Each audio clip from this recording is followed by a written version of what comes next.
السلام علیکم ورحمۃ اللہ وبرکاتہ۔ اسلامی کیسٹوں کا مرکز رحمانیہ کیسٹ لائبریری، رحمانیہ مسجد پورا پیر، کراچی۔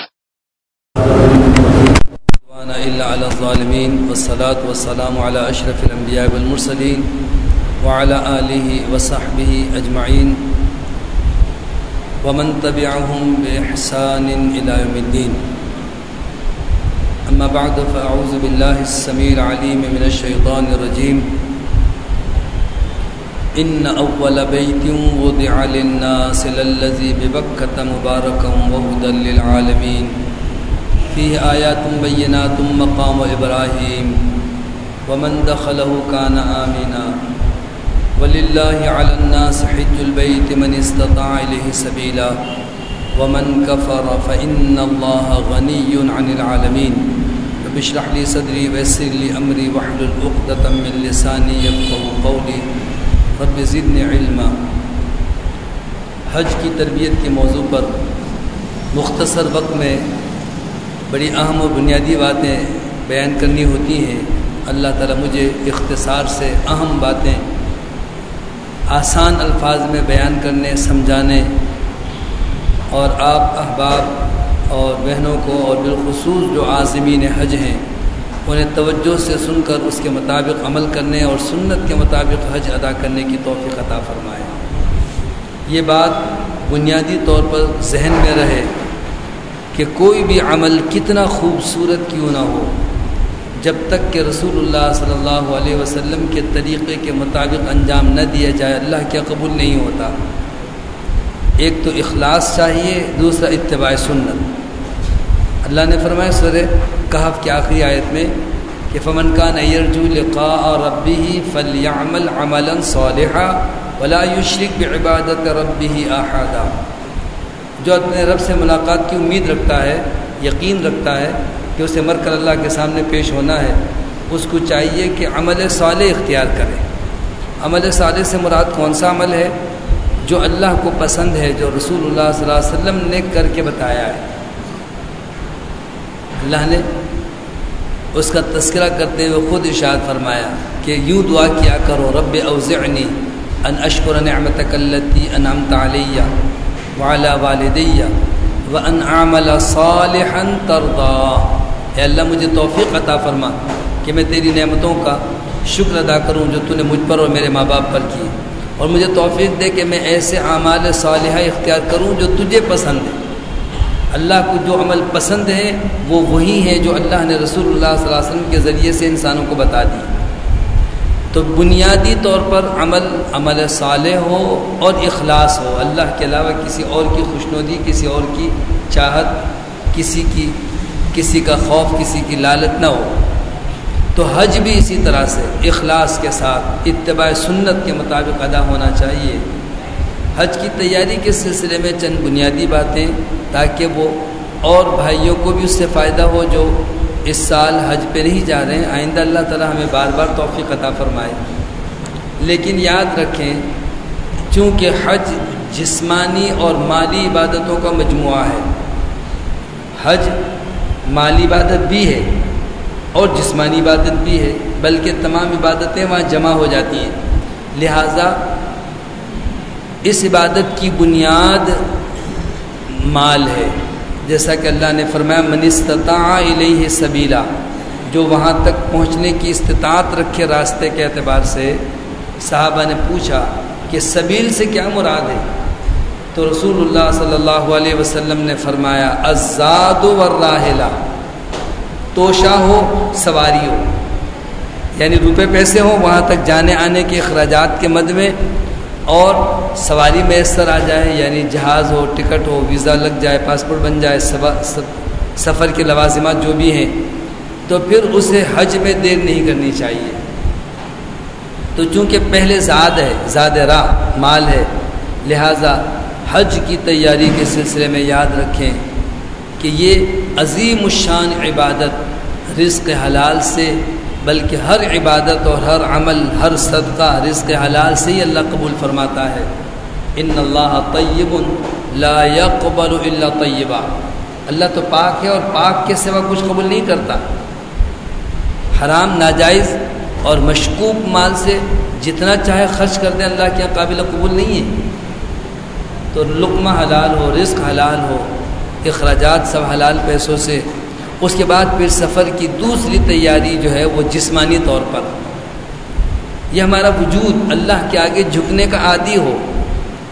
بعض ایسے بھی ہیں جو حج کی تیاری کر رہے ہیں کہ وہاں جائیں گے تو پھر نماز کی پابندی کریں گے، حج پہ جائیں گے تو وہاں سے داڑھی رکھ کر آئیں گے، حج پہ جائیں گے تو پھر وہاں سے خواتین کہتی ہیں پھر ہم نقاب کریں گی، پھر برقع پہنیں گی۔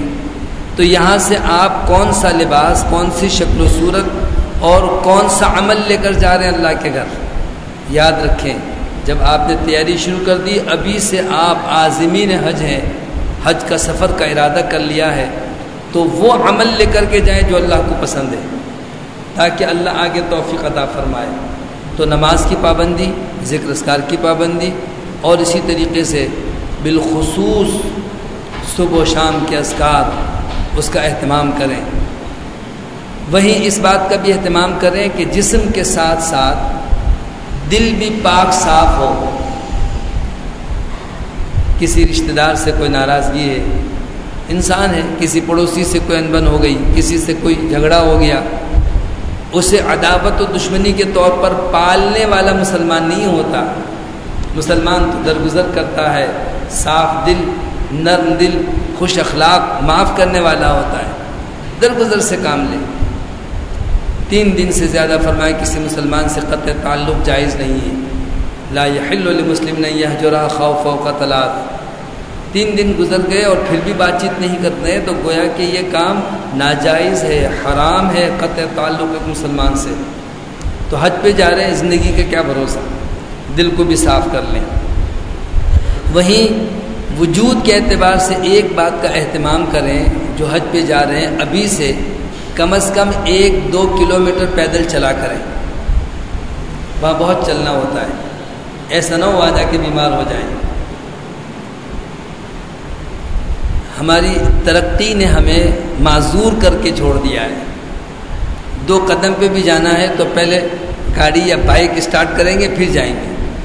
چلنا پھرنا بالکل مفقود ہو گیا، جس کی وجہ سے وہاں جا کر کے پتہ چلتا ہے کہ ہوٹل سے مسجد آنا کم سے کم 5 وقت نمازوں میں، پھر طواف کرنا، پھر یہ تو خیر اپنی جگہ ہوٹل ہو سکتا ہے قریب ہو، تھوڑا دور ہو، یا بہت عزیزیہ میں ہے تو بسوں کے ذریعے سے لاتے لے جاتے ہیں، لیکن ان قریب جیسے ہی حج کے ایام شروع ہوں گے اتنا چلنا ہوتا ہے کہ زندگی میں کبھی کوئی اتنا نہیں چلا ہوگا۔ 75-80 سالہ ایک بزرگ ہمارے ساتھ حج پہ تھے۔ یوم النحر 10 ذی الحج کو ہم نے مزدلفہ سے رات قیام کر کے صبح چلے ہیں، مینا گئے پیدل، کنکریاں ماری، مینا سے مکہ گئے ہیں پیدل، طواف کیا چھت کے اوپر، بہت لمبا چکر ہوتا ہے وہ پیدل، اس کے بعد پھر سعی کی، وہاں سے فارغ ہو کر پھر دوبارہ مینا گئے۔ ہم نے اندازہ لگایا اس دن کم از کم 30 کلومیٹر ہم نے پیدل سفر کیا ہوگا۔ تو اگر یہاں پر آپ 1-2 کلومیٹر بھی نہیں چلیں گے تو کیسے کریں گے کام؟ جسمانی طور پر، ذہنی طور پر اپنے آپ کو تیار کریں کہ مشقتوں والا سفر ہے۔ وہیں دل کے اعتبار سے اس بات کے لیے بھی اپنے آپ کو آمادہ کر لیں کہ مشقتوں پر کسی پہ غصہ نہیں اتارنا ہے، کسی کو برا بھلا نہیں کرنا ہے، کسی کی غیبت نہیں کرنی ہے، صبر و تحمل سے کام لینا ہے۔ جہاں لاکھوں انسان ہوتے ہیں تو ایسا تو ہوتا ہے، کہیں دھکا لگ گیا، کہیں چوٹ لگ گئی، کہیں ہمارے سے آگے کوئی آ کے لائن میں کھڑا ہو گیا، ہماری حق تلفی ہو گئی، تو آستین چڑھا کر فوراً ہر جگہ حساب برابر کرنے کے والا جذبہ یہیں چھوڑ کر کے جائیں۔ ہم بھی اللہ کے مہمان ہیں، وہ بھی اللہ کے مہمان ہیں، ایک آدمی آگے آ گیا، چلو کوئی بات نہیں، سارے کام تحمل سے۔ اس قدر صبر و تحمل کی ضرورت ہے کہ جیسے ہی آپ ایئرپورٹ پر پہنچیں گے آپ دیکھیں گے کہ حج کے علاوہ بھی دوسری پروازیں ہیں اور ہجوم ہے، لوگ لائنوں میں لگ رہے ہیں، سامان چیک کروا رہے ہیں، بورڈنگ کارڈ لے رہے ہیں، ہر ایک آگے جانا چاہتا ہے۔ صبر و تحمل سے آپ نہ سست بنیں کہ بالکل رہ جائیں اور نہ ہی کسی کو تکلیف دیں۔ جب جدہ پہنچتے ہیں تو وہاں تو پوری دنیا سے حاجی آ رہے ہیں، بیک وقت لاکھوں حاجی وہاں موجود ہوتے ہیں، اور سینکڑوں کے حساب سے بسیں ہیں جو جا رہی ہیں حاجیوں کو لانے لے جانے کے لیے، تو وہاں پر بھی آپ کو امیگریشن میں انتظار کرنا پڑتا ہے، بس کے انتظار میں بیٹھا رہنا پڑتا ہے۔ پھر بس چلتی ہے تو جہاں چاہتے ہیں وہ پاسپورٹ لے کر کے اندراج کے لیے روکتے ہیں۔ آپ اکتا جائیں گے، کہیں گے کیا مسئلہ ہے یار، یہ چلاتے کیوں نہیں، ان کو بھی فکر ہے۔ آپ تحمل کے ساتھ سب جگہ پر، یہاں تک کہ جب آپ مکۃ المکرمہ پہنچ جائیں، اپنے ہوٹل پہ سامان رکھ دیں، پھر طواف کے لیے جائیں، وہاں بھی صبر و تحمل ہر جگہ۔ تو ذہنی طور پر اپنے آپ کو آمادہ کر لیں کہ غصہ اولاً تو ویسے ہی نہیں ہونا چاہیے، لیکن اگر ہے بھی تو یہ جو لفظ ہم بعض اوقات بعض لوگوں سے سنتے ہیں، بھائی میں غصے کا بڑا تیز ہوں، یہ یہیں چھوڑ کر جائیں، یہ جملہ یہ وصف یہیں چھوڑ کر کے جائیں۔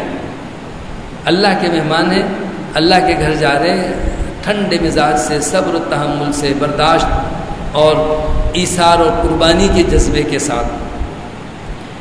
بہرحال تمہیدی باتیں تو الحمدللہ آپ سنتے رہتے ہیں کہ ہر سفر میں، اور جب بھی آپ کہیں جا رہے ہوں تو اپنے گھر والوں کو اچھی نصیحت کر کے جائیں، نماز کی پابندی کی نصیحت کریں، کوئی قرض ہو تو اس کی وصیت کر دیں، لین دین کا معاملات ہو اس کو آپ لکھ کر کے دے کر کے جائیں، اور وہیں آپ گھر سے غسل کر کے احرام کی 2 چادریں باندھ لیں۔ اگر آپ کی فلائٹ ڈائریکٹ جدہ کی ہے، اگر آپ مدینہ منورہ کی فلائٹ سے جا رہے ہیں تو پھر آپ کو احرام باندھنے کی ضرورت نہیں ہے۔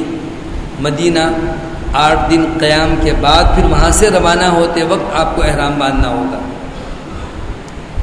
جب آپ گھر سے احرام باندھ کر روانہ ہوئے تو فوراً ہی لوگ کچھ مشہور باتوں پر عمل شروع کر دیتے ہیں جو ثابت نہیں ہے۔ احرام باندھ کے 2 رکعت نماز پڑھتے ہیں اور لبیک پڑھنا شروع کر دیتے ہیں۔ احرام کی کوئی 2 رکعت ثابت نہیں ہے، اور احرام باندھتے ہی لبیک پڑھنا بھی جائز نہیں ہے۔ نیت کریں گے جب میقات پر جہاز پہنچے گا، جب آپ جہاز میں بیٹھ گئے تو بھی آپ نے چادریں باندھی ہیں، احرام کی پابندی نہیں ہے ابھی۔ اگر آپ کو خیال آ گیا ناخن بڑے ہیں تو کاٹ سکتے ہیں، مونچھیں کتر سکتے ہیں، سر پہ کپڑا یا ٹوپی رکھی ہوئی تو کوئی بات نہیں، لیکن بہرحال آپ یہیں سے ایسی تیاری کر کے جائیں کہ سر پہ کپڑا بعد میں بھی نہیں اوڑھنا ہے تو ٹوپی کی ضرورت نہیں، اتار دیں، موزہ اتار دیں، عام جوتے پہن سکتے ہیں، عام چپلیں پہن سکتے ہیں جو ٹخنے سے اوپر نہ ہو۔ پولیس فوج رینجرز والوں کے جوتے آپ نے دیکھے ہوں گے جو موزے کی طرح اتنے بڑے بڑے ہوتے ہیں، وہ نہیں پہن سکتے احرام میں۔ بعض لوگوں نے نہ صرف مشکلات کھڑی کر دی بلکہ لوگوں کو اور زیادہ الجھا کے رکھ دیا کہ 2 پٹی والی سلیپر لے کر جانا، احرام میں سمجھے یہی پہنتے ہیں، ایسی کوئی بات نہیں ہے۔ یہ تو واش روم میں رکھنے والی چپلیں ہیں، یہ پہن کے باہر چلیں گے، ہجوم میں کسی نے آپ کی چپل پہ پیر رکھ دیا تو فوراً پٹی تو نکل جائے گی، بس اوقات منہ کے بل گریں گے۔ تو عام چپلیں جو آپ پہن رہے ہیں، جو چمڑے کی ہے، پلاسٹک کی ہے، سینڈل ہے، جوتے ہیں، جو آپ پہن رہے ہیں وہی پہنیں گے آپ۔ چادریں باندھ لی آپ نے، ابھی لبیک نہیں پڑھنا ہے، ابھی آپ جہاز میں جب بیٹھ گئے تو بھی ابھی آپ احرام میں نہیں ہیں۔ جدہ سے کچھ دیر پہلے جب میقات پر جہاز پہنچنے والا ہوتا ہے اور وہ اعلان کرتے ہیں، اس اعلان کے ساتھ ہی اب آپ نے نیت کرنی ہے، لبیک پڑھنا ہے۔ اعلان کے الفاظ کچھ بھی ہوں، کبھی تو اعلان کرتے ہیں کہ اس وقت ہم میقات کے اوپر سے گزر رہے ہیں تو آپ کہہ دیں اللہم لبیک لک عمرتن، یا اللہم لبیک لک حج متمتعن، اے اللہ میں حج تمتع کے لیے حاضر ہوں، یا لبیک عمرہ کے لیے، اور لبیک اللہم لبیک پڑھنا شروع کر دیں بس۔ کبھی کہتے ہیں من قریب میقات پر پہنچنے والے ہیں تو پھر لوگ بیٹھے رہتے ہیں کہ اب دوبارہ اعلان ہوگا، تب تک کہتے ہیں اب جدہ پہ اتر رہے ہیں ہم۔ پہنچنے والے کا مطلب یہ کہ چند لمحوں میں بس اب شروع کر دیں نیت، ان قریب میقات پر ہم پہنچیں گے، ان قریب میقات پر پہنچنے والے ہیں، ان قریب میقات آنے والا ہے، یا ان قریب یا میقات کے اوپر سے ہم گزر رہے ہیں۔ میقات کے نام سے اردو میں، عربی میں، انگلش میں اعلان ہوتا ہے، فوراً آپ لبیک پڑھنا شروع کر دیں، نیت کر لیں اب احرام کی پابندی شروع ہو گئی۔ احرام کی پابندیاں کتاب میں تفصیل سے ہے، ویسے تو بہت ساری کتابیں ہیں، لیکن دارالسلام کی یہ چھوٹی سی کتاب ہے، مسنون حج و عمرہ، مسنون حج اور عمرہ، یہ 7 ابواب پر مشتمل ہے اور بہت ہی عظیم کتاب ہے۔ شیخ ابن باز اور دیگر ائمہ سابقین کے فتاووں پر مشتمل، ابن تیمیہ رحمہ اللہ اور دیگر علماء کے فتاووں سے انتہائی مدلل دارالسلام کی کتاب ہے۔ تفصیل کے ساتھ تو مسائل آپ کو اس میں ملیں گے، لیکن جو ضروری مسائل ہیں وہ، اور بالخصوص جن مسائل میں لوگوں نے سنت کو چھوڑ کر معروف باتوں پر لوگوں کی سنی سنائی پر عمل کرنا شروع کر دیا، ہم مختصر وقت میں ان مسائل پر نشاندہی کرتے ہیں تاکہ آپ کا حج خراب نہ ہو۔ بالکل ایسے ہی جیسے نماز پڑھنے سے پہلے لوگ وضو کرتے ہیں تو گردنوں پہ مسح کر رہے ہوتے ہیں، یا نماز سے پہلے نیت کر رہے ہوتے ہیں، یا اذان سے پہلے لوگ درود پڑھ رہے ہوتے ہیں مصنوعی، اور لوگ سمجھتے ہیں شاید یہ بھی ہوگا کہیں نہ کہیں، تو ایسے ہی حج میں بھی اتنی ملاوٹ ہے، جو کام رسول اللہ صلی اللہ علیہ وسلم نے نہیں بتایا وہ نہیں کرنا ہے۔ تو ضمناً تو بات آ گئی کہ میقات پہنچنے سے پہلے آپ نے لبیک نہیں پڑھنا ہے، لوگ شروع کر دیتے ہیں، پھر لوگ اجتماعی طور پر لبیک پڑھوا رہے ہوتے ہیں، یہ بھی صحیح نہیں ہے۔ تربیت کے لیے تو ٹھیک ہے کہ لبیک نہیں آتا تو میرے ساتھ ساتھ آپ بھی پڑھیں، لبیک اللہم لبیک، لبیک لا شریک لک لبیک، ان الحمد والنعمت لک والملک لا شریک لک۔ اب ایک تھک گیا نا، پھر دوسرا کھڑا ہوگا، پھر تیسرا۔ یہ عمل سفر میں نہیں ہونا چاہیے۔ یہاں تو اس لیے پڑھایا کہ آپ الفاظ آپ یاد ہو جائے تربیت، لیکن جب آپ میقات سے لبیک پڑھیں گے تو انفرادی اپنے اپنے طور پر، لیکن لوگ کر رہے ہوتے ہیں بسوں میں، مینا میں، عرفات میں لبیک پڑھوا رہے ہوتے ہیں، خیموں میں پڑھو جی پڑھو۔ تو یہ پڑھنے، خود پڑھنے کا ہے، پڑھانا اور ایک گروپ کے ساتھ لبیک نہیں کہنا ہے۔ مرد اونچی آواز سے، عورتیں دھیمی آواز سے کثرت کے ساتھ لبیک پڑھیں، یہاں تک کہ مکہ پہنچ جائیں، ہوٹل پہ سامان رکھ دیں، کھانا کھائیں، نماز پڑھنے جائیں، واپس آ جائیں، آرام کرنا ہو رات کا وقت سو جائیں، جب موقع ملے لبیک پڑھتے ہی رہیں، یہاں تک کہ جب حرم شریف میں طواف کے ارادے سے جب آپ جائیں گے اور بیت اللہ کے حجر اسود کے کونے کے بالمقابل کھڑے ہو کر استلام کریں گے تو لبیک بن، اس وقت تک لبیک پڑھنا ہے، میقات سے لے کر طواف شروع کرنے تک۔ لوگ گھر سے لبیک پڑھ رہے ہوتے ہیں، کراچی ایئرپورٹ میں بھی لوگوں کی آپ آواز سنیں گے لبیک پڑھ رہے ہوتے ہیں، لا علمی ہے۔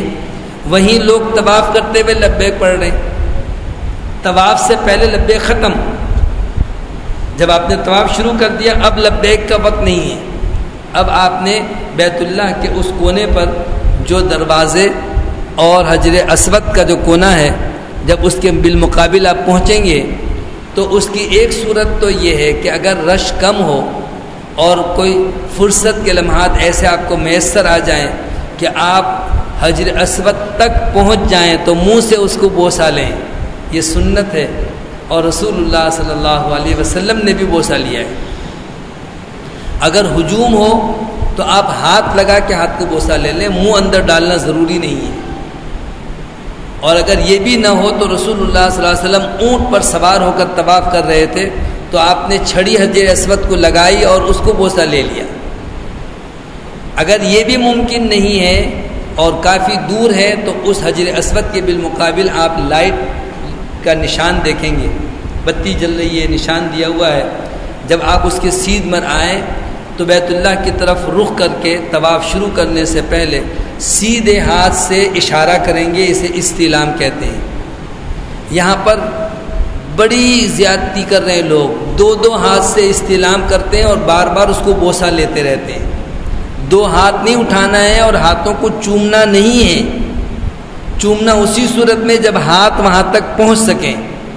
ہم جنات تو ہے نہیں کہ دور سے ہاتھ وہاں پہنچا دیں گے، ہاتھ جب وہاں نہیں پہنچے تو پھر چومنا کس بات کا، صرف اشارہ کرنا ہے ایک ہاتھ سے بس۔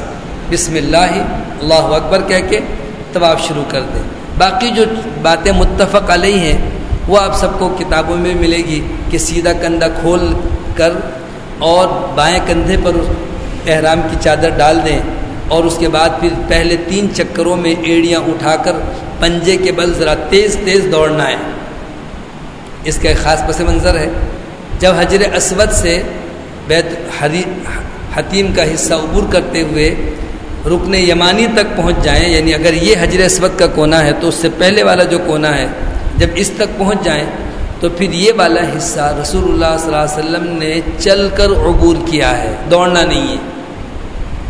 اس حجر اسود سے پہلے والے کونے رکن یمانی پر اگر رش ہو تو ایسے ہی گزر جائیں، اور اگر ہجوم کم ہو تو اسے بھی ہاتھ لگانا سنت ہے، صرف چھونا ہے، چومنا نہیں ہے، نہ ہاتھ کو چومنا ہے نہ اس کونے کو چومنا ہے، صرف ہاتھ لگائیں گے۔ وہ کونا اوپر سے نیچے تک کہیں پر بھی ہاتھ لگ جائے، لیکن حجر اسود کے پاس جائیں گے تو وہ گول دائرہ ہے، اسی کے اندر ہاتھ لگانا ہے یا منہ سے بوسہ لینا ہے۔ رکن یمانی کو صرف ہاتھ لگائیں گے، اور اگر رش ہو تو پھر اشارہ نہیں کریں گے۔ ربنا آتنا فی الدنیا حسنہ وفی الآخرۃ حسنۃ وقنا عذاب النار، یہ دعا بغیر اضافے کے پڑھیں گے۔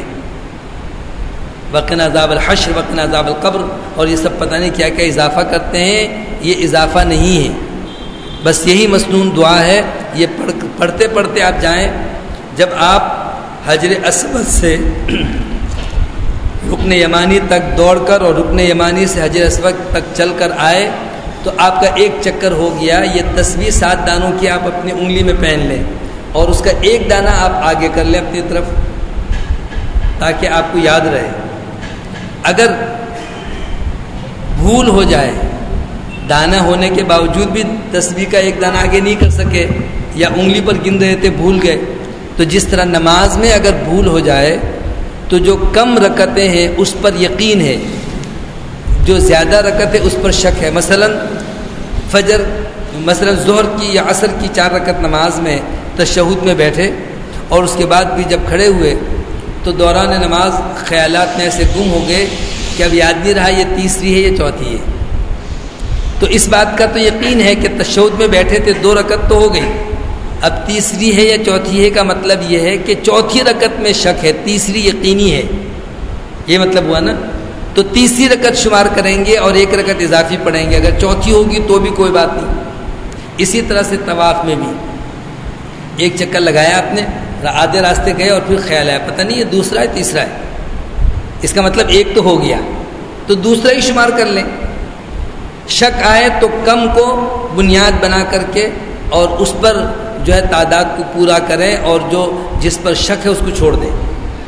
7 چکر اس طرح سے کریں گے کہ 3 چکروں میں یہ دوڑ لگانا ہے حجر اسود سے لے کر رکن یمانی تک، اور اس کے بعد باقی 4 چکروں میں معمول کی رفتار سے چلنا ہے۔ ہر طواف کے چکر میں حجر اسود سے ابتدا، حجر اسود پر اختتام، ہر چکر یہیں سے شروع کریں گے۔ حجر اسود کو چھوئیں یا پہنچ جائیں تو وہ سائے طور سے صرف استلام کریں گے۔ 8 استلام ہوں گے، شروع بھی ہے اور آخر میں بھی۔ 8 استلام کرتے ہوئے 7 چکر مکمل ہو گئے، آپ کا عمرہ ایک اس کا حصہ پورا ہوا، یعنی طواف مکمل ہو گیا۔ اس کے بعد طواف کی 2 رکعت پڑھنی ہے۔ اس طواف میں جو احرام کی حالت میں ہم طواف کرتے ہیں، اور اس طواف کو طواف قدوم کہتے ہیں، اس میں سیدھا کندھا کھلا ہوا تھا اور 3 چکروں میں ہم نے رمل کیا تھا۔ لیکن جب عام طواف کریں گے اس میں احرام بھی نہیں ہوتا، کندھا کھلا بھی نہیں ہوگا، دوڑنا بھی نہیں ہے، لیکن آپ دیکھیں گے بعض نادان ایسے ہیں جو عام طواف بھی دوڑ دوڑ کے کر رہے ہوتے ہیں، ہر طواف دوڑ دوڑ کے کر رہے ہوتے ہیں، دیکھیں آپ بہت کو، یہ صحیح نہیں ہے، اس لیے کہ رسول اللہ صلی اللہ علیہ وسلم نے دوڑ دوڑ کر طواف نہیں کیا، صرف طواف قدوم میں ہے یہ، وہ بھی 3 چکروں میں۔ جب طواف مکمل ہو جائے تو حجر اسود سے اور بیت اللہ کے دروازے سے بالمقابل بیچ میں مطاف میں ایک چھوٹا سا مینار ہے، مقام ابراہیم، اس سے پیچھے کھلی جگہ ہے، وہاں پر یا پھر پورے حرم میں یا حدود حرم سے باہر جہاں بھی جگہ ملے وہاں جا کے آپ 2 رکعت نماز پڑھ لیں۔ کہیں پر بھی جگہ مل جائے 2 رکعت نماز پڑھیں اور اس کے بعد پھر دعا کریں. یہ مسنون دعا کا وقت ہے، قبولیت کا مقام ہے 2 رکعت نماز پڑھ کے. اس کی بھی تفصیل موجود ہے. ان 2 رکعتوں میں سورہ کافرون اور سورہ اخلاص کی تلاوت کریں، پھر دعا کریں. اگر رش کم ہے تو بیت اللہ کے دروازے اور حجر اسود کے کونے کے بیچ کی جو دیوار ہے اسے ملتزم کہتے ہیں، چمٹ کر کے دعا کریں. اور اگر ہجوم ہو اور وہاں تک نہ جا سکے تو کوئی بات نہیں، پھر آپ چلے جائیں، زمزم کا پانی پئیں اور سیر ہو کر پئیں. طواف کے بعد رسول اللہ صلی اللہ علیہ وسلم نے خوب زمزم پیا، تھوڑا سا پانی اپنے سر پہ اور اپنے سینے پہ بھی آپ نے ڈالا. اس کے بعد پھر آپ صفا کی طرف گئے.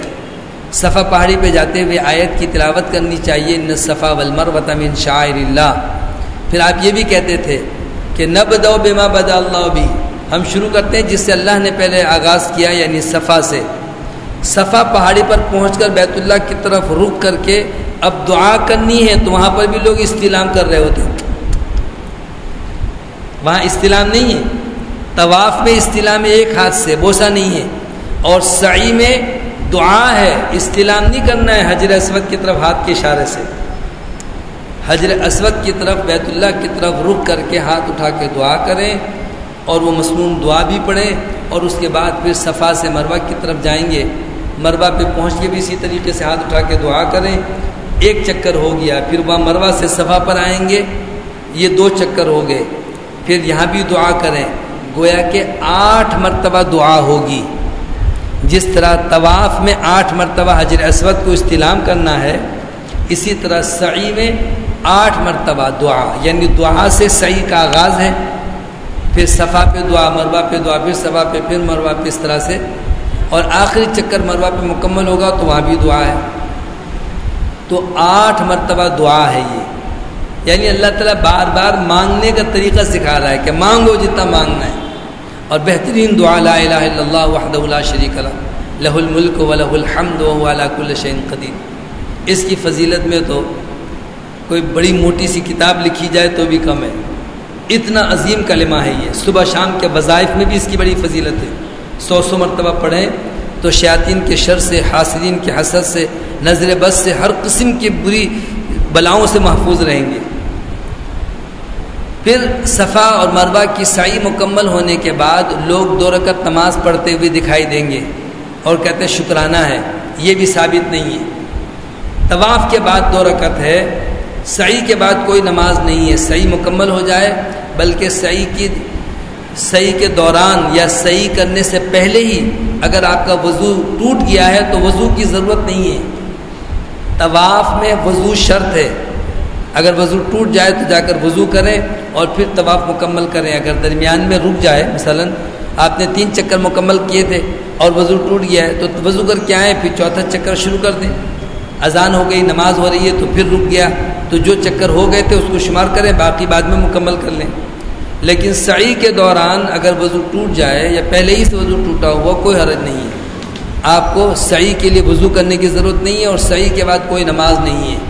جب سعی سے فارغ ہو گئے، آپ کا عمرہ مکمل ہو گیا. اب احرام کھولنے سے پہلے بال کٹوانا ہے. اس کے لیے بھی حلق کرنا یعنی بال مڈوانا افضل ہے.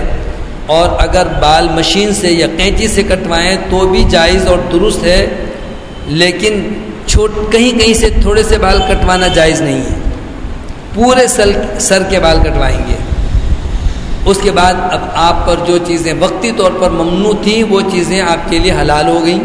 یعنی اب آپ کپڑے بھی پہنیں گے، خوشبو بھی لگائیں گے، میاں بیوی اگر حج پر گئے ہیں تو ازدواج تعلق قائم کریں گے، ناخن کاٹیں، سر پہ ٹوپی اوڑھیں، سب کچھ جائز ہے، موزے، جوتے. لیکن جو چیزیں پہلے بھی ممنوع تھیں وہ اب بھی ممنوع ہے. داڑھی مونڈنا، داڑھی کے بال کاٹنا، یہ تو ہمیشہ کے لیے حرام ہے. آپ حج پر گئے ہیں اللہ کی رضا کے لیے، اللہ کے گھر، تو اب احرام کھولتے ہی پہلے داڑھی کو صفا نہ کریں، داڑھی کو اس کے حال پہ چھوڑ دیں. ہو سکتا ہے یہی ادا اللہ کو پسند آ جائے. ہاں، بال کٹوائیں، ناخن کاٹیں، خوشبو لگائیں، عام کپڑے پہن لیں. پھر مدینہ منورہ اگر جائیں گے تو وہاں سے آتے ہوئے یا جن لوگوں کی فلائٹ ڈائریکٹ مدینہ کی ہے تو مدینہ منورہ حج کا حصہ نہیں ہے. حج یا عمرے میں مدینہ داخل نہیں ہے، کوئی رکن نہیں ہے. ہاں اللہ کے رسول صلی اللہ علیہ وسلم کی اس مسجد کی فضیلت ہے، کوئی مدینہ جائے تو مسجد نبوی کی نماز کی بڑی عظمت اور فضیلت ہے، اس ارادے سے جائے۔ بعض نادان کہتے ہیں کہ رسول اللہ صلی اللہ علیہ وسلم کی قبر کی زیارت اللہ کروائے، اس لیے ہم جا رہے ہیں۔ یہ قبروں کے احترام کا جو تصور ہے نا، یہی امت کو بہت سارے مشکلات کی طرف لے جا رہا ہے۔ نبی صلی اللہ علیہ وسلم کی قبر کی زیارت کے ارادے سے سفر کرنا جائز نہیں ہے، یاد رکھیں۔ آپ سفر کر رہے ہیں بیت اللہ کے ارادے سے، حج اور عمرے کے ارادے سے، اور وہاں مکے سے اگر مدینے جا رہے ہیں یا ڈائریکٹ مدینے کی آپ کی فلائٹ ہے تو مسجد نبوی کے ارادے سے سفر کر رہے ہیں آپ، کہ اللہ کے رسول صلی اللہ علیہ وسلم نے فرمایا کہ جو میری مسجد میں نماز پڑھتا ہے تو اس کی ایک نماز مسجد حرام کے علاوہ باقی تمام نمازوں مساجد کی نمازوں سے 1000 گنا افضل ہے، اور بیت اللہ میں جو شخص نماز پڑھتا ہے وہ تمام دنیا کی مساجد سے 1,00,000 گنا زیادہ فضیلت رکھتی ہے نماز۔ تو آپ نے مسجد نبوی میں نماز پڑھنے کے ارادے سے وہاں گئے ہیں، جب آپ 8 دن رک گئے تو وہاں پر بھی اہتمام کریں کہ مسجد کا ابتدائی حصہ امام کے ساتھ جو پہلی صف ہے وہاں پر نماز کا اہتمام کریں، جماعت کے ساتھ نماز پڑھیں، اور اس کے علاوہ کوئی عمل نہیں ہے وہاں پر، قرآن کی تلاوت کریں، دعا کریں۔ جب آپ روانہ ہونے لگے تو ہوٹل سے اپنی رہائش گاہ سے احرام باندھ لیں، یا پھر میقات پر جا کر بس ٹھہرتی ہے وہاں سے احرام باندھ لیں، لیکن تلبیہ وہیں میقات سے پڑھنا ہے، مدینہ منورہ سے لبیک پڑھنا شروع نہیں کریں گے۔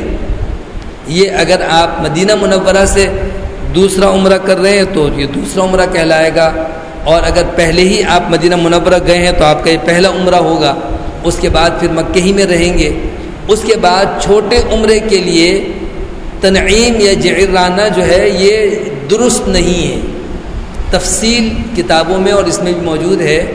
صرف رسول اللہ صلی اللہ علیہ وسلم نے عائشہ کو دل جوئی کے لیے اجازت دی تھی، اگر یہ عمرہ صحیح ہوتا تو ثواب کے لیے آپ سے زیادہ کون شوق رکھتا تھا؟ آپ خود تشریف لے جاتے، یا کم از کم صحابہ سے کہتے جس کا دل چاہے جاؤ طواف کرو۔ آپ نے کسی ایک کو بھی نہیں کہا کہ تم بھی جاؤ عمرہ کر لو، جبکہ عائشہ اپنے بھائی عبد الرحمن بن ابی بکر کے ساتھ گئیں اور اتنی دیر آپ وہاں پہاڑ پر انتظار میں رہے، آپ نے فرمایا ہم یہاں پر تمہارا انتظار کریں گے۔ تو یہ عمرہ کرنے کے بجائے آپ کثرت کے ساتھ نمازیں پڑھیں، طواف کریں، تلاوت کریں، دعا کریں، اور مزید اپنے آپ کو حج سے پہلے صحت کا خیال رکھیں۔ لوگ لایانی طور پر طواف تو نہیں کرتے لیکن گلی گلی چکر لگاتے ہیں، شاپنگ مالوں کو دیکھتے ہیں، خریداری کر رہے ہوتے ہیں، اور کبھی کبھی تو نماز بھی چلی جاتی ہے۔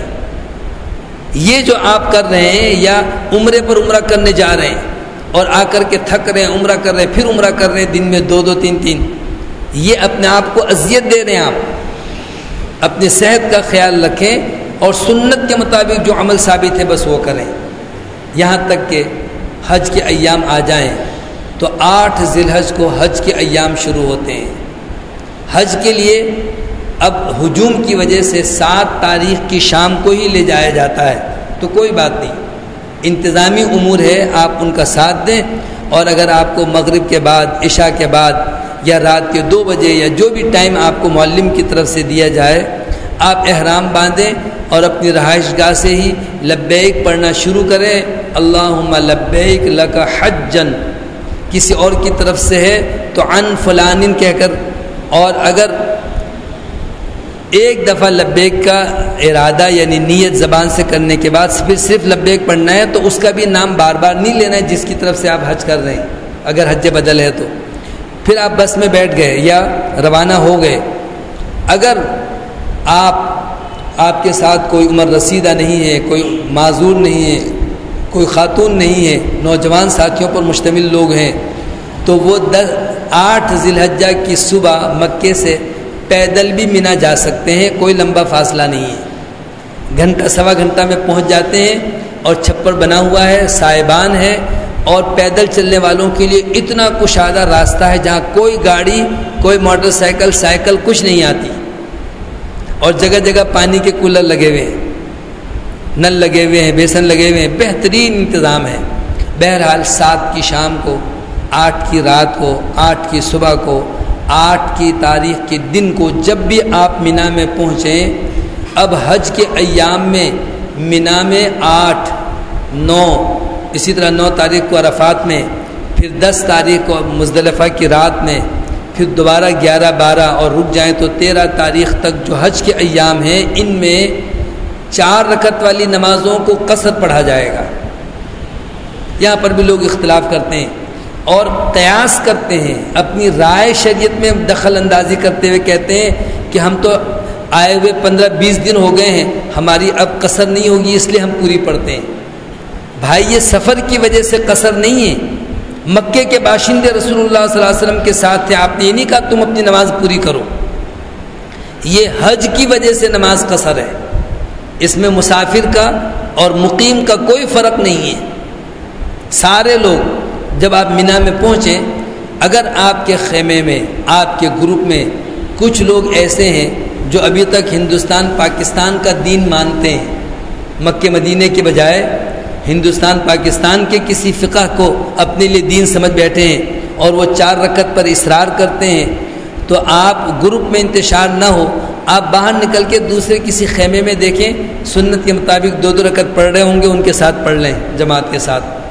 اور اگر اللہ نے توفیق دی ہے تو آپ مسجد خیف جا سکتے ہیں، جو مینا میں مسجد ہے، وہاں پر حکومت کی طرف سے امام مقرر ہے اور ظہر کے وقت پہ، عصر کے وقت پہ اپنے اپنے وقت پہ نماز ہوتی ہے، لیکن وہ قصر نماز پڑھاتے ہیں۔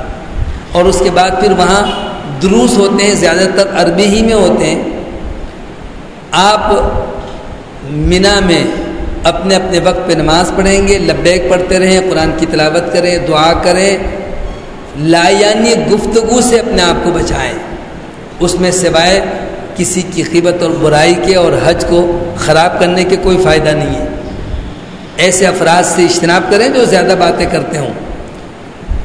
مغرب پڑھ کے، عشاء پڑھ کے آپ کو جس وقت بھی کہا جائے کہ عرفات کے لیے جانا ہے تو کوئی آپ کو پریشان ہونے کی ضرورت نہیں ہے، انتظامی امور ہے، لاکھوں حاجی ہیں، بسوں کی تعداد اور سفر کا ہجوم، اس لیے جس وقت معلم کہے آپ چلے جائیں۔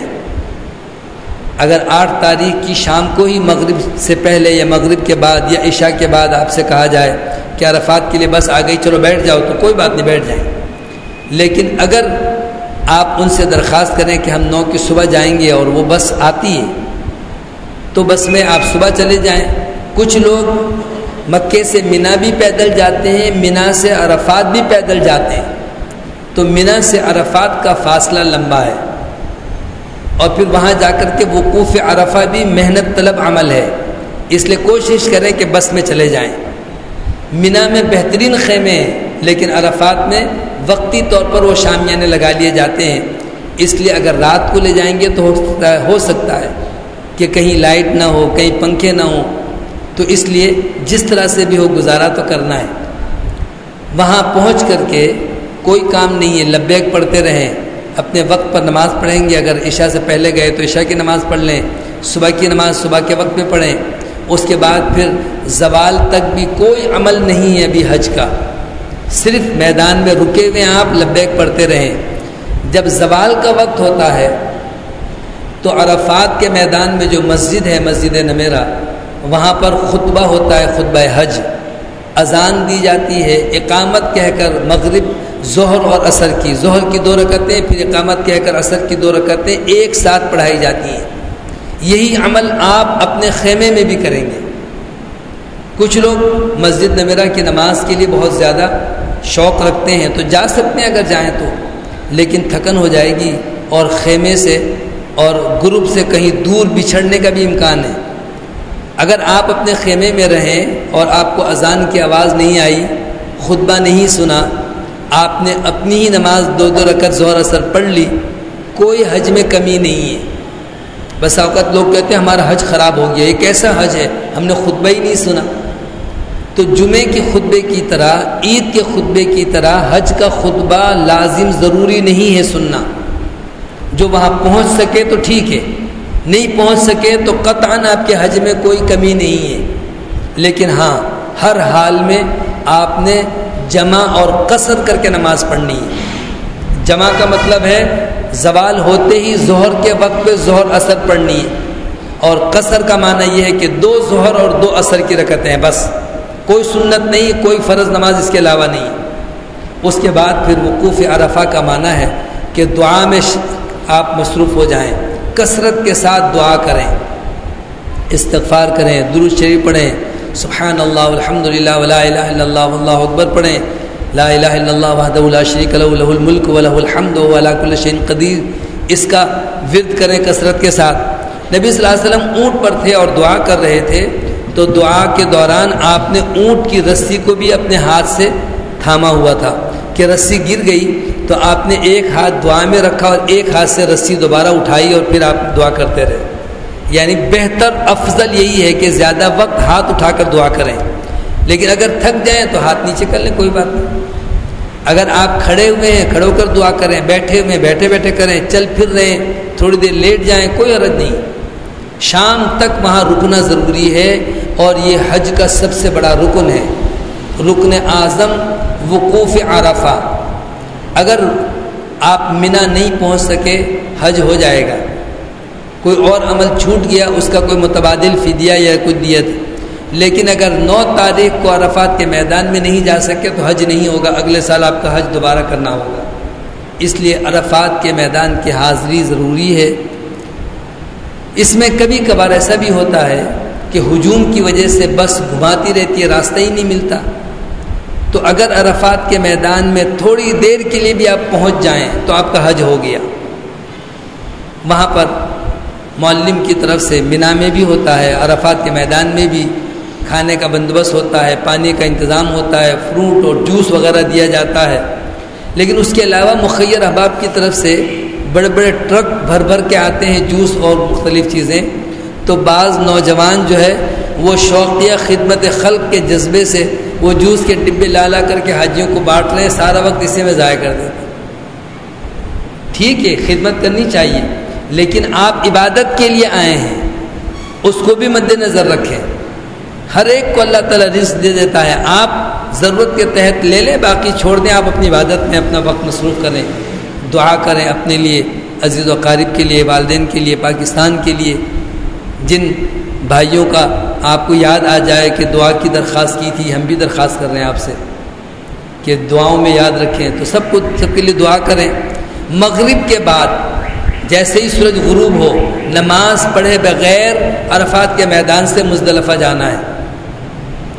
مغرب کی سورج غروب ہونے سے پہلے عرفات کا میدان چھوڑنا جائز نہیں ہے۔ جیسے ہی سورج غروب ہو جائے، یہ واحد مقام ہے جہاں ایک ساتھ لاکھوں حاجی بیک وقت جنبش کرتے ہیں، اتنا ہجوم کبھی کہیں نہیں ہوتا، نہ طواف میں، نہ رمی میں، اور نہ ہی مزدلفہ میں۔ سب سے بڑا ہجوم جو ہوتا ہے وہ عرفات کے میدان میں مغرب کے وقت، اس لیے کہ سارے حاجی جو صبح سے آئے، جو دوپہر میں آئے، جو شام کو آئے، روانگی سب کی ایک ہی وقت میں ہوتی ہے۔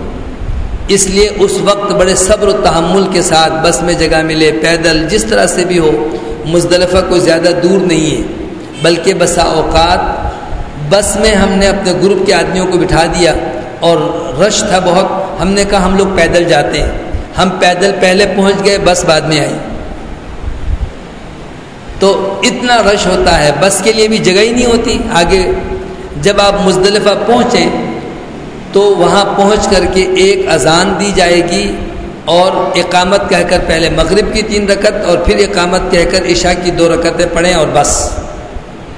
اس رات نبی کریم صلی اللہ علیہ وسلم کی وطر پڑھنے کا بھی ثبوت نہیں ہے، جائے کہ لوگ تہجد پڑھاتے ہیں اور کہتے ہیں عبادت کرو بڑا ثواب ملے گا، بعض تو مبالغہ آمیزی کی انتہا کر دیتے ہیں، کہتے ہیں مزدلفہ کی رات تو لیلۃ القدر سے بھی افضل ہے۔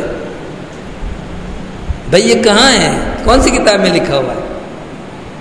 حج کے ایام کی فضیلت اپنی جگہ، لیکن مزدلفہ کی رات کوئی عبادت نبی صلی اللہ علیہ وسلم نے نہیں کی سوائے مغرب اور عشاء جمع اور قصر کے، تو سو جائیں آپ۔ یہ سونا اس لیے بھی ضروری ہے کہ اگلے دن صبح سے لے کر شام تک اتنی زیادہ مصروفیت رہے گی کہ اگر آپ نے آرام نہیں کیا تو بیمار ہو جائیں گے۔ اس لیے رات کو جب پہنچیں آپ مغرب کی نماز آپ وہاں پہنچ کر پڑھیں گے، چاہے 9 بجے 10 بجے 11 12 جو بھی ٹائم ہو، اور فوراً عشاء پڑھیں اور آرام کریں، سو جائیں۔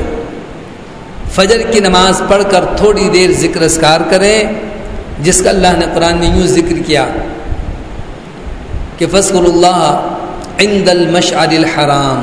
مشعر الحرام مزدلفہ کی میدان کا ایک پہاڑی کا نام ہے، اور وہاں مسجد کا نام بھی یہی ہے، مسجد مشعر الحرام۔ تھوڑی دیر یعنی سورج نکلنے سے پہلے پھر آپ منا کے لیے روانہ ہوں گے۔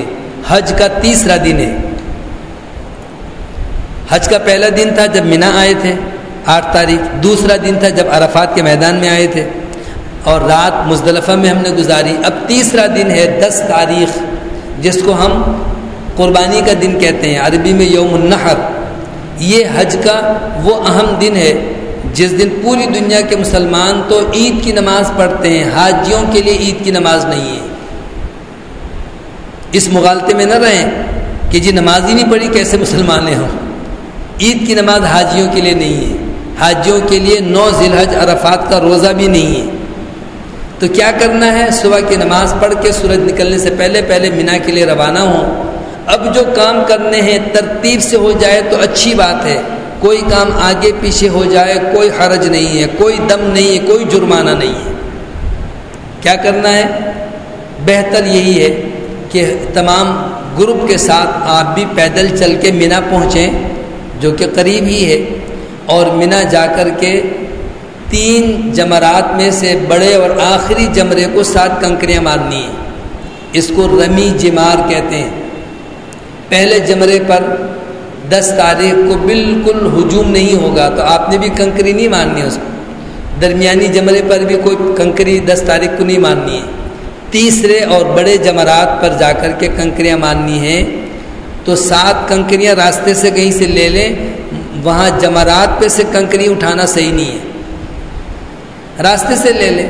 لیکن لوگ کیا کرتے ہیں؟ رات بھر جاگتے ہیں، پتھر توڑ کے ایک جیسے پتھر بناتے ہیں، کنکریاں، اسے دھوتے ہیں، خوشبو لگاتے ہیں، پتہ نہیں کتنا زیادہ ہے، اپنی طرف سے کیا کیا لایانی کاموں میں وقت گزارتے ہیں۔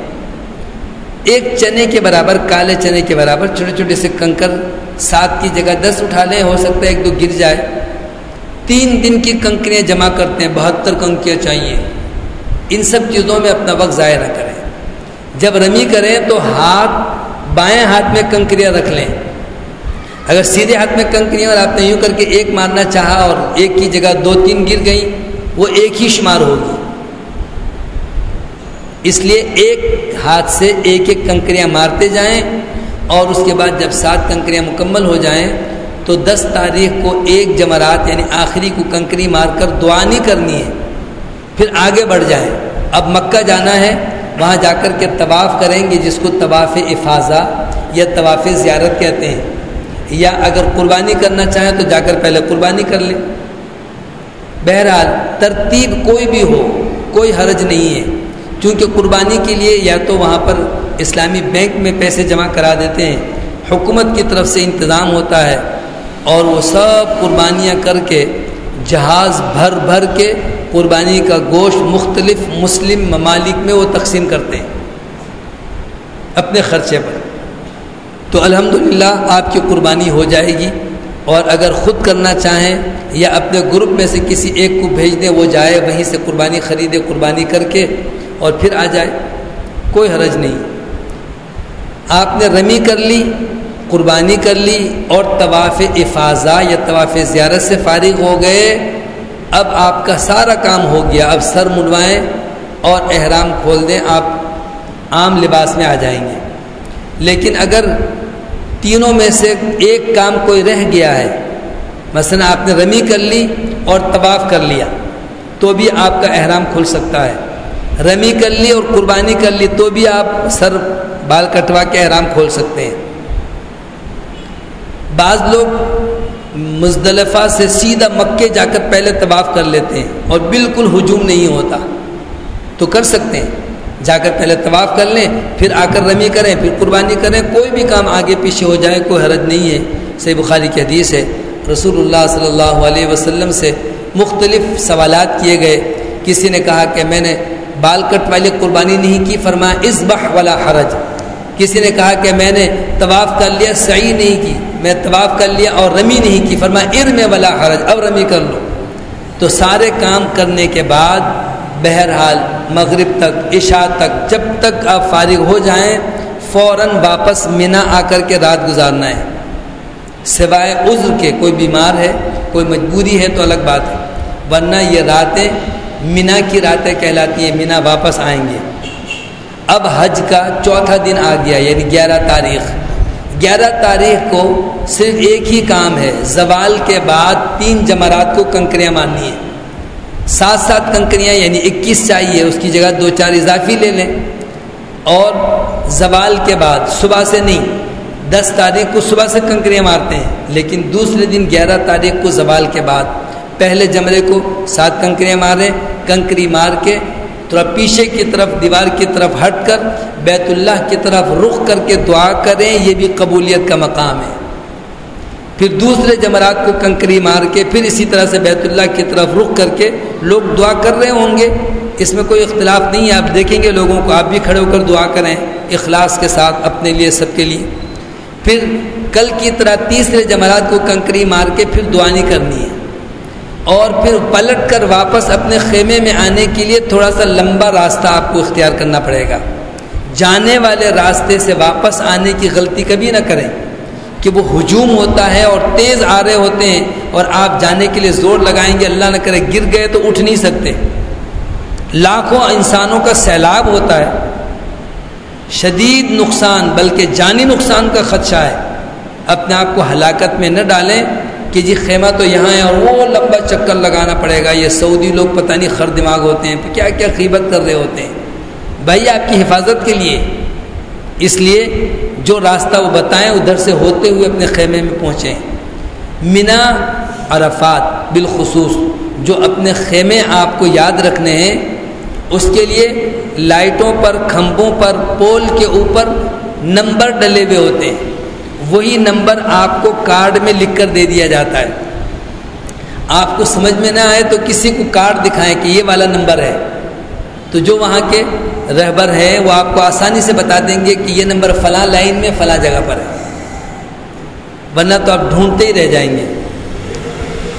دوسرے دن یعنی 11 تاریخ کو جو آپ نے 3 جمرات کو کنکریاں ماری تھیں، پھر واپس آ جائیں، اپنے اپنے وقت پہ نماز قصر پڑھیں گے، ظہر کی 2 رکعت ہے، عصر کی 2 ہے، عشاء کی 2 ہی ہے۔ اور 12 تاریخ کو بھی کنکریاں مارنے کے بعد اب آپ مکے واپس جا سکتے ہیں اگر جانا چاہیں تو، حج کے رکن ختم ہو گئے۔ اور اگر رک جائیں فمن تعجل فی یومین فلا اثم علیہ ومن تاخر فلا اثم علیہ لمن اتقی، تو 13 تاریخ کو بھی اگر آپ رکنا چاہیں تو 12 تاریخ کو کنکریاں مار کے واپس خیمے میں آ جائیں۔ اور اگر آپ جانے والے تھے، جا نہیں سکے، مغرب ہو گئی تو بھی آپ کو رکنا پڑے گا، مغرب سے پہلے پہلے آپ منی سے نکل جائیں، اگر شام ہو گئی تو رکنا پڑے گا۔ اب آپ 13 تاریخ کو بھی کنکریاں ماریں اسی ترتیب سے جیسے 11 اور 12 کو ماری ہے، کہ پہلے اور دوسرے جمرات کو کنکری مار کے دعا کرنی ہے، تیسرے جمرات کو کنکری مار کے دعا نہیں کرنی ہے۔ حج کے ارکان سب مکمل ہو گئے الحمدللہ۔ اس کے بعد اب آپ مکے میں، عزیزیہ میں جہاں پر رہائش پذیر ہیں، اب آپ پوری نماز پڑھیں گے، صرف حج کے دوران قصر ہے۔ اس کے علاوہ آپ اگرچہ مسافر ہیں لیکن چونکہ مسجد میں جماعت کے ساتھ نماز مل رہی ہے اور وہ پوری نماز پڑھا رہے ہیں، آپ کو پوری نماز پڑھنی ہے، اب قصر نہیں کرنی ہے۔ ہاں، جب آپ مکہ چھوڑ کر مدینہ جائیں یا واپس پاکستان آنے لگیں تو آخری طواف حج کا رکن ہے، لازم ضروری ہے طواف وداع کرنا، تو یہ طواف کر کے پھر مکہ چھوڑیں گے۔ البتہ وہ خواتین جو ایام سے ہیں، یعنی آخری دنوں میں طواف افاضہ کر لیا تھا 10 تاریخ کو، طواف زیارت سے فارغ ہو گئیں اور پھر ایام کی وجہ سے وہ طواف وداع نہیں کر سکی تو کوئی حرج نہیں ہے، لیکن باقی تمام لوگوں پر، خواتین پر، سب پر طواف وداع لازم ضروری ہے۔ طواف وداع آخری طواف کو کہتے ہیں، اور یہ مکہ چھوڑتے وقت، یعنی اگر آپ سے کہا جائے کہ آج عشاء کے بعد آپ کو بس میں بیٹھ کر مکے سے روانہ ہونا ہے تو ظہر کے بعد طواف کر لیں یا صبح فجر کے بعد کر لیں. اگر فجر کے بعد آپ کو روانہ ہونا ہے تو عشاء کے بعد جا کے طواف کر لیں. لوگ 2-3 دن پہلے جا کر طواف وداع کرتے ہیں، کہتے ہیں ہم تو فارغ ہو گئے. وہ طواف وداع نہیں ہے. طواف وداع واپسی کے وقت آخری عمل کے طور پر طواف وداع کرنا ہے. اور مدینے سے متعلق میں نے پہلے ہی بتا دیا کہ وہ حج کے ارکان میں سے کوئی رکن نہیں ہے، نہ عمرے میں شامل ہے. وہ ایک اضافی فضیلت ہے کہ مدینہ منورہ میں مسجد نبوی میں نماز کی فضیلت ہے، اس لیے آپ وہاں جاتے ہیں. الحمدللہ اس میں جو بنیادی طور پر لوگوں نے اضافہ کیا ہے، ہر چکر میں طواف کی الگ الگ دعائیں ہیں، یہ ثابت نہیں ہے. 2 ہاتھ سے استلام کر کے چومتے ہیں، یہ جائز نہیں ہے.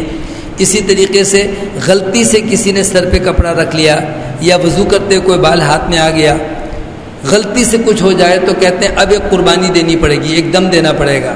یہ جائز نہیں، ضروری نہیں، کوئی حرج نہیں ہے. جان بوجھ کر کے اگر سر کے بال کٹوانے پڑ جائیں، ناخن کاٹنا پڑ جائے، مثلا چوٹ لگ گئی، اب بال کٹوا کر اور اس پہ ڈریسنگ کروانی ہے، ٹانکے لگنے ہیں، اللہ نہ کرے کوئی ایسی مجبوری آ جائے، تو اس احرام کی پابندی کی خلاف ورزی پر دم دینا ہوگا ایک جانور کی قربانی. غلطی سے ہو جائے اس پر کوئی دم نہیں ہے. اور اسی طریقے سے جب آپ حج سے فارغ ہو جائیں اور واپسی کا وقت ہو جائے تو لوگ آخری طواف کر کے بیت اللہ کی طرف منہ کرتے ہیں اور پیٹھ نہیں کرتے، الٹے پیر چل کے آ رہے ہوتے ہیں. یہ بھی سب لایانی باتیں ہیں. جب بیت اللہ کا بارہا آپ نے طواف کیا، کبھی بھی پیٹھ آپ نے بیت اللہ کی طرف کرنا گناہ نہیں سمجھا، منہ پھیر کے جا رہے ہیں. اب آخری طواف کر کے الٹے قدم چل رہے ہیں. یہ سب بناوٹی چیزیں ہیں. بیت اللہ کی طرف پیٹھ کرنا کوئی منع نہیں ہے. آخری طواف ہو، طواف وداع ہو یا کوئی بھی طواف ہو، معمول کے مطابق چل کر کے جائیں. یہ تو مختصراً الحمدللہ، چونکہ ایک نشست اور بھی ہوگی اور جو احباب عنقریب جانے والے ہیں ان کے لیے الحمدللہ یہ کتابیں بھی ہیں، کچھ اور تحفے بھی ہیں. اور انشاءاللہ اس اتوار کو، ہر اتوار کو پروگرام ہو رہا ہے ہمارا ظہر کی نماز کے بعد صدیق مسجد بلوچ کالونی میں، اور ہفتے کی شام کو، اتوار کی شام کو عصر کے بعد، عصر سے مغرب مبارک مسجد میں شیخ انیس الرحمن سعودیہ سے آئے ہوئے ہیں، کوئی ہے نا، حنیف، ان کا حج تربیتی پروگرام ہے مبارک مسجد میں، تو اس میں بھی آپ شریک ہو سکتے ہیں. آپ اگر خود چاہیں تو یہ کتاب دارالسلام سے مل جائے گی اور یہ تصویر وغیرہ بھی مل جائے گی جو 7 دانوں پر مشتمل ہے. اور جو احباب ابھی یہ کتاب نہیں لا سکیں تو اپنے نام اور معلومات ہمیں دے دیں، انشاءاللہ اگلی نشست میں آپ کو یہ کتابیں دے دی جائیں گی. جو عنقریب جا رہے ہیں وہ بھی رابطہ کریں، انشاءاللہ جو ہو سکتا ہے رہنمائی بھی کریں گے. پھر وہاں پر بھی دوسرے تمام مکتب فکر کے لوگوں نے ایک کمیٹی بنائی ہوئی ہے علماء کی. وہ منا، عرفات، مزدلفہ جہاں کوئی پریشانی ہو تو کہتے ہیں جی دارالفتاح میں فون کیا، مفتی صاحب نے کہا یوں کر لو یوں کر لو. تو آپ بھی الحمدللہ وہاں سے علماء کے نمبر لے کے جائیں. قاری اختر ضیاء صاحب کا ہے، میرا نمبر لے لیں، اور دوسرے علماء ہیں جن سے آپ رابطے میں رہتے ہیں. کہیں کوئی دشواری ہو تو فون کر کے معلوم کر سکتے ہیں. واٹس ایپ پہ آپ وائس میسیج ریکارڈ کر کے سوال کر سکتے ہیں. وہاں حرم شریف میں اردو میں بیان ہوتے ہیں. مدینے میں، مکے میں ہندوستان پاکستان کے علماء ہیں. مکہ شریف میں شیخ وسیع اللہ بہترین بزرگ عالم ہیں، حدیث میں PhD کی ہوئی انہوں نے اور بہت بڑے عالم ہیں. وہ اردو میں بھی بیان کرتے ہیں اور عربی میں بھی. اسی طرح سے مدینہ منورہ میں تو جامعہ اسلامیہ کے طلباء اور اساتذہ اور بہت سارے علماء ہوتے ہیں. کسی کی سنی سنائی بات پر عمل نہ کریں. اللہ ہمیں سنت کے مطابق عمل کی توفیق عطا فرمائے. جزاکم اللہ خیر. کوئی سوال ہے تو پوچھ سکتے ہیں، ورنہ سوال لکھ لیں. انشاءاللہ اگلی نشست میں ہم سوالوں کا جواب اور مسائل میں جو جو آپ کو تشنگی ہوگی اس کی تفصیل بیان کر دیں گے. اب حج پہ لے جا رہے ہیں. حج پہ اگر آپ چھوٹے بچے کو لے کر جائیں گے تو اسے بھی آپ احرام باندھیں گے. اس کی نیت آپ خود کریں گے. اگر وہ نہیں بول سکتا اس کا بھی حج ہوگا اور اس کی بھی قربانی ہوگی. اس کا ثواب ماں باپ کو ملے گا. بالغ ہونے کے بعد اگر اس پر اللہ نے حج فرض کر دیا تو یہ والا حج کافی نہیں ہے، اس کو حج کرنا ہوگا۔ لیکن بالغ بچہ ہو یا بچی ہو، مثال کے طور پر آپ کی بیٹی ہے، بالغ ہے، آپ نے اس کو حج کے لیے اپنے ساتھ لے گئے ہیں، تو شادی کے بعد اب اس پر دوبارہ، اگرچہ اس کے پاس، شوہر کے پاس بہت سارا مال ہے، دوبارہ حج فرض نہیں ہے، وہ نفل حج ہوگا۔